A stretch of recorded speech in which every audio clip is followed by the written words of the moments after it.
Hello बच्चों, let's see this question and here this question say read the source given below and answer the question that follow. It's mean यहाँ पर आपको एक source दिया होगा जो आपको पढ़ना है और इस सोर्स के बेस पे आपको यहाँ पे 4 MCQ फॉर्म में क्वेश्चन दिए हुए हैं जो आपको सॉल्व करने हैं.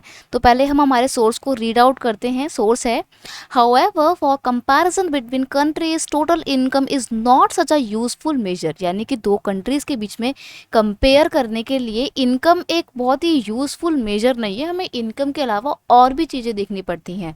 Since countries have different population, क्योंकि देखो पॉपुलेशन भी तो अलग अलग होती है ना. फॉर एग्जांपल स्विट्जरलैंड के लोगों का पर कैपिटा इनकम बहुत ज़्यादा है इंडिया के लोगों के कंपैरिजन में, और इंडिया में कम है. लेकिन आप क्या दोनों कंट्री को कंपेयर कर सकते हो? मैं तो बिल्कुल नहीं करूँगी. क्यों नहीं करूँगी? क्योंकि स्विट्जरलैंड तो बहुत छोटी कंट्री है और इंडिया तो बहुत बड़ा कंट्री है. स्विट्जरलैंड इतना छोटा है कि इंडिया का जो एक स्टेट होगा ना, पर्टिकुलर महाराष्ट्र का जो स्टेट है, उससे भी छोटा है स्विट्जरलैंड. तो ऐसे में आप दो कंट्रीज के बीच में इनकम बेस पे कंपैरिजन नहीं कर सकते क्योंकि पॉपुलेशन सेम नहीं है.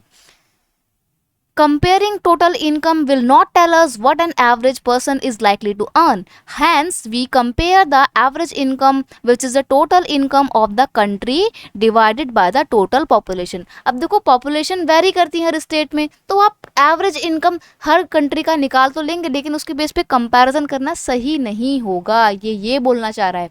अब कैसे निकालते हैं पर कैपिटा इनकम? तो पूरे कंट्री की जो टोटल पॉपुलेशन होती है ना, सॉरी, एक कंट्री की जो टोटल इनकम होती है ना, जिसको हम नेशनल इनकम बोलते हैं, उससे हम डिवाइड कर देंगे टोटल पॉपुलेशन को. यानी कि मैं यहाँ पे लिख के दिखाती हूँ आपको. देखो कैसे निकालेंगे एवरेज इनकम. ये है आपकी नेशनल इनकम. ओके बच्चे, नेशनल इनकम को डिवाइड करना है आपको टोटल पॉपुलेशन से.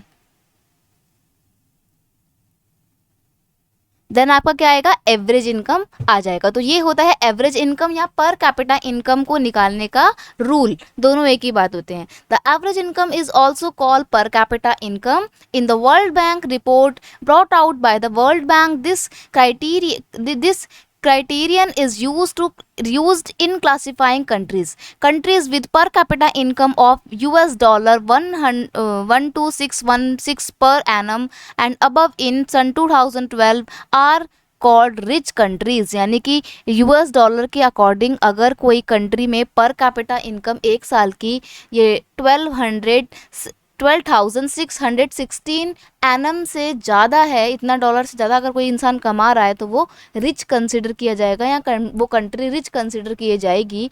And those with per capita income of $1,035 और less are called low income. और जिस देश की पर कैपिटा इनकम इससे भी कम होगी वो गरीब या लो इनकम कंट्री माने जाएंगे. India comes in the category of low middle income countries. लेकिन इंडिया कहाँ पर आता है? इंडिया बीच में आता है. तो India low middle income countries में काउंट होता है because it's per capita income in सन 2012 वॉज जस्ट 1530. यानी कि इससे कम तो नहीं थी खैर, लेकिन इससे ज़्यादा भी नहीं थी. तो इंडिया कहाँ पर आता है बेटा? मिडल पे आता है.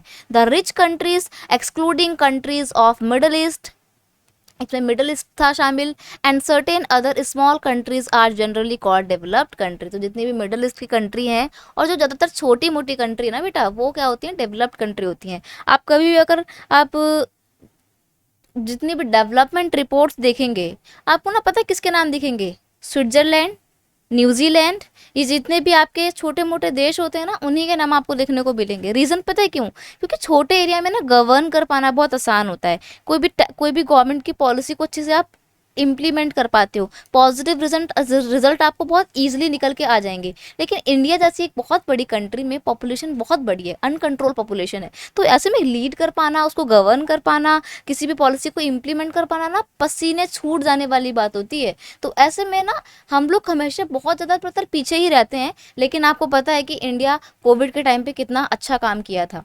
खैर वो अलग टॉपिक है. आते हैं क्वेश्चन आंसर पे. पहला क्वेश्चन है, for comparison between the countries what is calculated. Compare करने के लिए हम क्या निकालते हैं बच्चे, इनकम निकालते हैं ना, और इनकम नेशनल इनकम नहीं, पर कैपिटा इनकम। तो total income of countries, total GDP of countries, या पर कैपिटा इनकम, या फिर ऑल ऑफ द अबव। तो देखो सिंपल सी बात है, यहाँ पे हम सबकी बात कर रहे हैं, टोटल कंट्री की इनकम की भी बात कर रहे हैं। इनकम निकालेंगे तो जीडीपी अपने आप ही निकल आएगा, और जब इनकम निकल के आ जाएगी देश की तो पर कैपिटा इनकम भी निकल के आ जाएगी। तो इन सब बेस पे, यानी कि बेसिकली इनकम बेस पे हम कंट्रीज को कंपेयर कर सकते हैं, कंपैरिजन कैलकुलेट कर सकते हैं।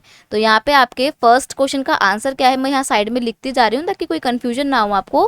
फर्स्ट का आंसर है बेटा डी सही है। नेक्स्ट है आपका हाउ पर कैपिटा इनकम इज कैलकुलेटेड। पर कैपिटा इनकम कैसे कैलकुलेट की जाती है, देखो यहाँ पे रूल लिखा हुआ है, नेशनल इनकम को डिवाइड कर देते हैं टोटल पॉपुलेशन से।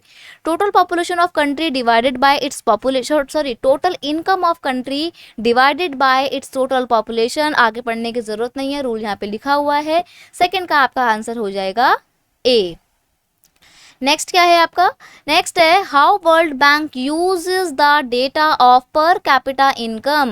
पर कैपिटा इनकम का डेटा वर्ल्ड बैंक कैसे यूज करता है, to count the population, population को काउंट करने के लिए, to keep the record of income of people, एक कंट्री के लोगों की इनकम का रिकॉर्ड रखने के लिए पर कैपिटा इनकम का इस्तेमाल किया जाता है, या फिर to calculate the total wealth of world, world की टोटल वेल्थ को कैलकुलेट करने के लिए, या फिर to classify the countries into different categories, या फिर अलग अलग कैटेगरीज में कंट्रीज को डिफाइन करने के लिए या क्लासिफाई करने के लिए। तो यहाँ पर हमने पढ़ा था ना, तो world bank this criteria is use in classifying countries, countries के बीच में क्लासिफिकेशन किया जाता है। तो ऑप्शन डी यहाँ पर आपका बिल्कुल सही आंसर हो जाएगा। थर्ड का आंसर क्या सही है, ऑप्शन डी, यहाँ पर लिखेंगे ऑप्शन डी। आगे देखते हैं what categories India come under, India कौन सी कैटेगरी में आता है, तो मैंने बताया था ना मिडिल में आता है। तो यहाँ पर आपका ऑप्शन ही सही हो जाएगा, लो मिडिल इनकम कंट्रीज। आगे पढ़ने की जरूरत नहीं है, टाइम वेस्ट नहीं करना है पेपर में आपको। अगर आपको लगता है, आप श्योर हो कि आपका पहला ही ऑप्शन बिल्कुल सही है, तो आगे टाइम मत वेस्ट करना। लेकिन हाँ, अगर लगे कि उसके कंपैरिजन में और भी कुछ सही हो सकते हैं तो पढ़ लेना एक बार। तो ये हैं आपके सारे के सारे सही answer. I hope you understand it well. Best of luck.